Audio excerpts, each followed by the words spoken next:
Hello friends, ಎಲ್ಲರೂ ಹೇಗಿದ್ದೀರಾ? ಎಲ್ಲರೂ ಚೆನ್ನಾಗಿದ್ದೀರಾ ಅನ್ಕೊಂತೀನಿ. ಯಾರ್ಯಾರೆಲ್ಲ ನನ್ನ ವಿಡಿಯೋ ನೋಡ್ತಾ ಇದ್ದೀರಾ ಎಲ್ಲರಿಗೂ first thank you so much.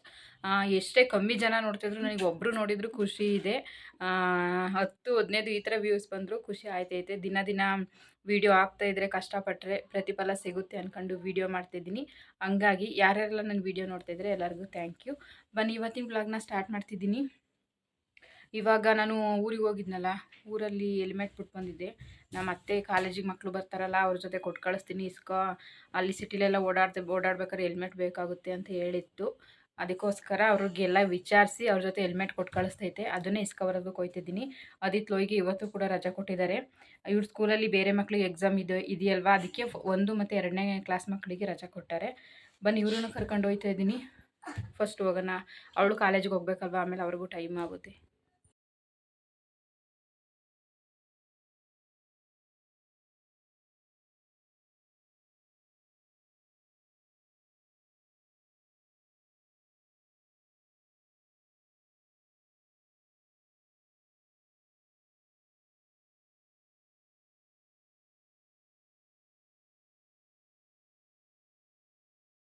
Expiry date ನೋಡು ಫಸ್ಟ್.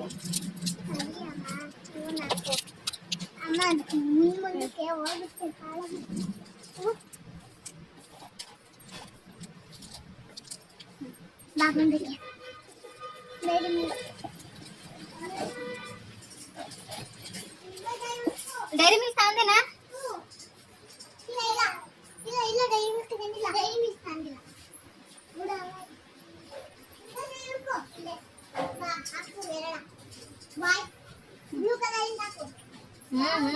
ತಗ ಇರೋದು ಹಬ್ಬ ಈಗಲ್ಲ. ಏ ಇಲ್ಲ ಹಿಂದಕ್ಕೆ ಇಲ್ಲಿ ಕಿಂಡರ್ ಜಾಯ್ ಅವಲ್ಲ. ಕಿಂಡರ್ ಜಾಯ್ಲು ಬೇರೆ ಬೇರೆ ಇದಾವೆ. Kinder Joy Kinder Joy Kinder Joy Kinder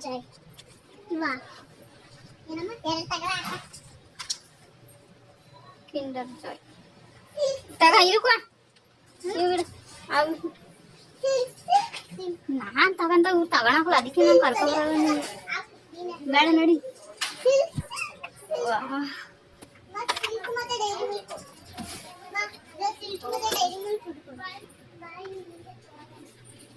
ತಗೊಂಡ ಸಿಲ್ಕಾ?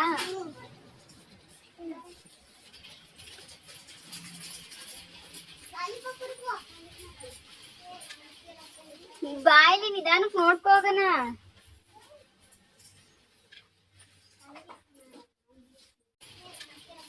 ಬಾಯಿಲಿ ನಿಧಾನಕ್ಕೆ ನೋಡ್ಕೋಗಣ.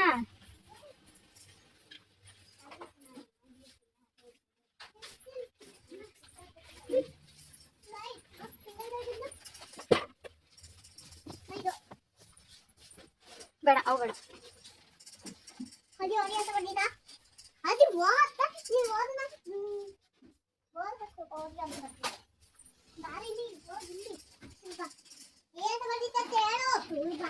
ಜೋರಾಗಿ ಮಾತಾಡ್ಬೇಡ, ಎಲ್ಲರಿಗೂ ಕೇಳ್ಸಂಗೆ.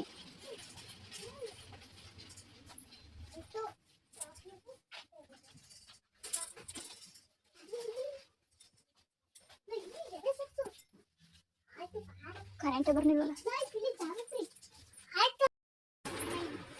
ಬೇಡ ಬೇಡ.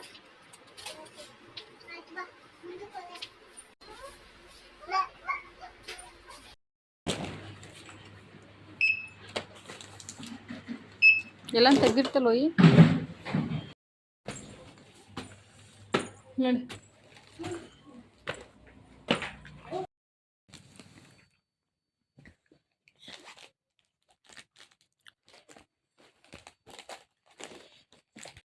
ಫ್ರೆಂಡ್ಸ್, ಮಧ್ಯಾಹ್ನ ನಾನು ಹೆಲ್ಮೆಟ್ ಇಸ್ಕೊಬರೋದಕ್ಕಂತ ಹೋದ್ನಲ್ಲ ಬಸ್ ಸ್ಟ್ಯಾಂಡಿಗೆ. ಆವಾಗ ಹೆಲ್ಮೆಟ್ ಇಸ್ಕೊಂಡು ಬರಬೇಕಾದ್ರೆ ನಿಜವಾಗ್ಲೂ ಮಕ್ಕಳನ್ನ ಎಷ್ಟು ಹುಷಾರಾಗಿ ನೋಡ್ಕೊಂಡ್ರು ಕಮ್ಮಿನೇ, ಎಷ್ಟು ಕೇರ್ ಮಾಡಿದ್ರು ಕಮ್ಮಿನೇ. ಮಾತ್ರ ನಾವು ಸ್ಕೂಟಿನ ಆಟೋ ಸ್ಟ್ಯಾಂಡ್ ಪಕ್ಕ ನಿಲ್ಸಿದ್ವಲ್ಲ, ಹೆಲ್ಮೆಟ್ ಇಸ್ಕೊಂಡು ಬರ್ತಾ ಇದ್ದು. ಆವಾಗ ಅದಿತ್ತು ನನ್ನ ಕೈ ಹಿಡ್ಕೊಂಡು ಬರ್ತಿದ್ದ. ಲೋಯಿ ಸ್ಕೂಟಿ ಹತ್ರ ಓಡೋಗೋದಕ್ಕೆ ಹೋಗ್ಬಿಟ್ಟ.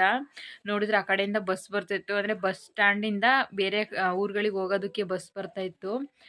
ನಿಜವಾಗ್ಲೂ ಹೆಂಗೆ ಆಯಿತು ಅಂದರೆ ನನಗೆ ಜೀವ ಬಾಯಿಗೆ ಬಂದಿತ್ತು ಅಂತಾರಲ್ಲ, ಹಂಗಾಗ್ಬಿಡ್ತು. ಅಷ್ಟು ಭಯ ಆಗ್ಬಿಡ್ತು.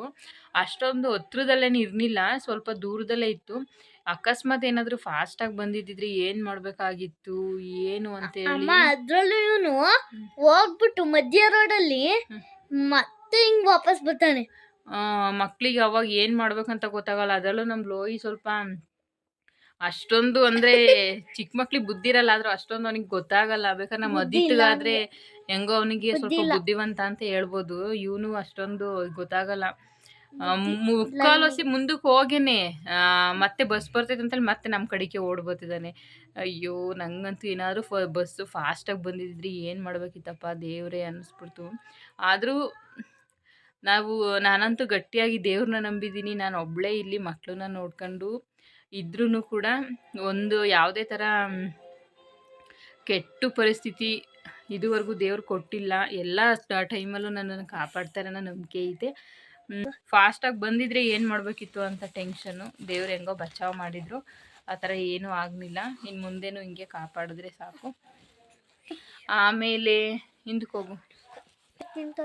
ಅದರಲ್ಲೂ ಬೇರೆ ಇವ್ರ ಪಪ್ಪ ಇವರಿಂದ ಅಂದರೆ ಬೇರೆ ಕಡೆ ಇರೋದಲ್ವಾ, ಹಂಗಾಗಿ ನಾನು ಹೊಡೆದ್ರೆ ಸಹಿಸ್ಕೊಳಲ್ಲ. ನಾನೇನಾದರೂ ಹೊಡೆದ್ರೆ ಬೈತಿದ್ರೆ ಹೊಡಿಬೇಡ ಮಕ್ಕಳಿಗೆ ಬೈಬೇಡ ಅಂತೇಳಿ ಜಾಸ್ತಿ ಅಂದರೆ ಎಲ್ಲ ತಂದೆ ತಾಯಿ ದಿರಿಗೂ ಅವ್ರವ್ರ ಮಕ್ಳ ಮೇಲೆ ಪ್ರೀತಿ ಇರುತ್ತೆ. ಸ್ವಲ್ಪ ದೂರದಲ್ಲಿದ್ದರೆ ಅವರಿಗೆ ಪ್ರೀತಿ ಸ್ವಲ್ಪ ಜಾಸ್ತಿನೇ ಇರುತ್ತೆ. ಅವರು ಬಂದಾಗ ಹೊಡಿತಾರೆ ಬೈತಾರೆ, ಆದರೆ ನಾನು ಹೊಡಿಯಂಗಿಲ್ಲ ಬೈಯಂಗಿಲ್ಲ ಅವರಿಗೆ. ಅಕಸ್ಮಾತ್ ಇದನ್ನೇನಾದರೂ ಹೇಳಿದ್ರೆ ನಿಜವಾಗ್ಲೂ ಸಖತ್ತು ಬೈಸ್ಕೋಬೇಕಾಗುತ್ತೆ ನಾನು. ಅಮ್ಮ ನಾನೆಲ್ಲ ಇವ್ರು ಮಾಡೋ ತಪ್ಪುಗಳಿಂದ ನಾವು ಬೈಸ್ಕೋಬೇಕು. ನಾನೆಲ್ಲ ನೀನು ಹೇಳು. ಇಲ್ಲ ನಾನು ಹೇಳೋದು ಏನೇನೋ ತಪ್ಪಡಿದ್ದೆ. ಯಪ್ಪ ದೇವ್ರೆಲ್ಲೋ ನಿಂಗೆ ಏನು ಬಂದಿದ್ಲೋ ಈ ವಿಡಿಯೋ ಮಾಡ್ತಿರೋದು ಕಣ್ಲೋ ಏನೆಲ್ಲ ಮಾತಾಡ್ತೀನಿ. ಮೊನ್ನೆ ಒಂದ್ಸಲ ಏನಾಗಿತ್ತು ಗೊತ್ತಾ, ಇವಾಗ ನಾವು ಹಾಸನಿಗೆ ಬಂದಾದಮೇಲೆ ಒಂದು 8 ಗಂಟೆ 8:30 ಮೇಲೆ ಪ್ರೈವೇಟ್ ಹಾಸ್ಪಿಟ್ಲ್ಗಳಿಗೆ ಡಾಕ್ಟ್ರುಗಳು ಬರ್ತಾರಲ್ವ ಸಂಜೆ ಟೈಮು. ಅದಿತ್ತಿಗೆ ಜ್ವರ ಬಂದಿತ್ತು ಅಂತೇಳಿ ನಾನು ಹಾಸ್ಪಿಟ್ಲಿಗೆ ಕರ್ಕೊಂಡೋಗಿದ್ದೆ. ಇಲ್ಲೇ ಒಂದು 10-15 ನಿಮಿಷ ಆಗುತ್ತೆ ನಮ್ಮ ಮನೆಯಿಂದ. ಅಲ್ಲಿಗೆ ಕರ್ಕೊಂಡೋಗಿ ಆ ಕಡೆಯಿಂದ ವಾಪಸ್ ಬರಬೇಕಾದ್ರೆ ಒಂದು 9 ಗಂಟೆ ಆಗಿತ್ತು. ಬರ್ತಾ ಇದ್ದೆ. ನಾನೇನು ಮಾಡಿದೆ, ಒಂದು ಸ್ಪೀಡಲ್ಲಿ ಅಂದರೆ ಫುಲ್ ಸ್ಪೀಡಲ್ಲ, ನಾನೇನು ಫುಲ್ ಸ್ಪೀಡಾಗಿ ಓಡಿಸಲ್ಲ, ಒಂದು ಮೀಡಿಯಮಾಗಿ ಬರ್ತಾಯಿದ್ದೆ. ಗಾಡಿನ ಸ್ವಲ್ಪ ಸ್ಲೋ ಮಾಡಿದೆ. ಮೈನ್ ರೋಡಲ್ಲಿ ಮಧ್ಯದಲ್ಲಿ ಇರಲಿಲ್ಲ, ಸೈಡಲ್ಲಿದ್ದೆ. ಗಾಡಿನ ಸ್ಲೋ ಮಾಡಿದೆ ಸ್ವಲ್ಪ. 9 ಗಂಟೆ ನೈಟ್ ಆಗಿತ್ತೆ, ಕತ್ಲೆ ಆಗಿತ್ತು. ಹಿಂದ್ಗಡೆಯಿಂದ ಒಂದು ಬೈಕ್ ಬರ್ತಾಯಿದ್ದು. ಅವರು ಸ್ಲೋ ಅಂದರೆ ನಂದು ತಪ್ಪು ಅವ್ರದ್ದು ತಪ್ಪು ಅಂತ ನನಗಂತೂ ಗೊತ್ತಿಲ್ಲ. ಅವ್ರು ಹೇಳಿದ್ರು, ನನಗೂ ಅನ್ನಿಸ್ತು ನಂದೇ ತಪ್ಪು ಅಂತೇಳಿ. ನಾನೊಂದು ಮೀಡಿಯಮಲ್ಲಿ ಹೋಗ್ತಾ ಇದ್ದಿದ್ದು ಗಾಡಿನ ಸಡನ್ನಾಗಿ ಸ್ಲೋ ಮಾಡಿದರೆ ಹಿಂದ್ಗಡೆಯಿಂದ ಬರ್ತಾ ಇರೋ ಗಾಡಿಗಳಿಗೆ ಸಡನ್ನಾಗಿ ಕಂಟ್ರೋಲ್ ಮಾಡೋಕ್ಕಾಗಲ್ಲ ಅಂತಲೇ ಅಂದ್ಕೊಂಡೆ. ಅವ್ರು ಹಿಂದ್ಗಡೆಯಿಂದ ಬಂದು ನನಗೆ ನನ್ನ ಸ್ಕೂಟಿಗೆ ಟಚ್ ಆಯಿತು. ನಮಗಂದರೆ ಸ್ವಲ್ಪ ಹಿಂಗೆ ಟಚ್ ಆಗಿತ್ತು ಅಷ್ಟೇ ಗೊತ್ತಾಗಿದ್ದು. ಇಲ್ಲಾಂದರೆ ನಮ್ಮ ಸ್ಕೂಟಿ ಏನು ಕೆಳಗಡೆಗೆ ಬೀಳಲಿಲ್ಲ, ಇಲ್ಲಾಂದರೆ ನಮಗೆ ಜಾಸ್ತಿ ಫಾಸ್ಟಾಗಿ ಬಂದು ಗುದ್ದಿಸ್ಲಿಲ್ಲ ಆ ಬೈಕು. ಸ್ವಲ್ಪ ಟಚ್ ಆಯಿತು ಅಷ್ಟೇ. ಟಚ್ ಆದರೆ ನಾನು ಅಂದ್ಕೊಂಡೆ, ಓ ಸರಿ ಗೊತ್ತಾಗಲ್ವ ನಿಮಗೆ ಅಂತೇಳಿ ಅಂದೆ ಅವರಿಗೆ. ನೀವು ಸ್ಲೋ ಮಾಡಿದ್ರಿ ಮೇಡಮ್, ನಾವೇನು ಮಾಡೋಣ, ನಂಗೆ ಎಷ್ಟೋ ಕಂಟ್ರೋಲ್ ಮಾಡೋಕ್ಕೆ ಹೋದೆ ಆಗಲಿಲ್ಲ ಅಂದರು.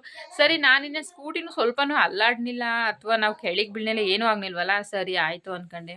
ಅಲ್ಲಿಂದ ಮುಂದಕ್ಕೆ ಬಂದು ನೋಡಿದರೆ ಹಿಂದ್ಗಡೆ ಮಡ್ಗಾಡೋ ಥರ ಇರುತ್ತಲ್ಲ, ಬೈಕಿಂದಕ್ಕೆ ಏನು ಹೇಳ್ತಾರೆ ಅಂತ ಗೊತ್ತಿಲ್ಲ, ಹಿಂದ್ಗಡೆ ಇದು ನಂಬರ್ ಬೋರ್ಡ್ ಇರುತ್ತಲ್ಲ ಅದು ಮುರ್ಕೋಗಿತ್ತು.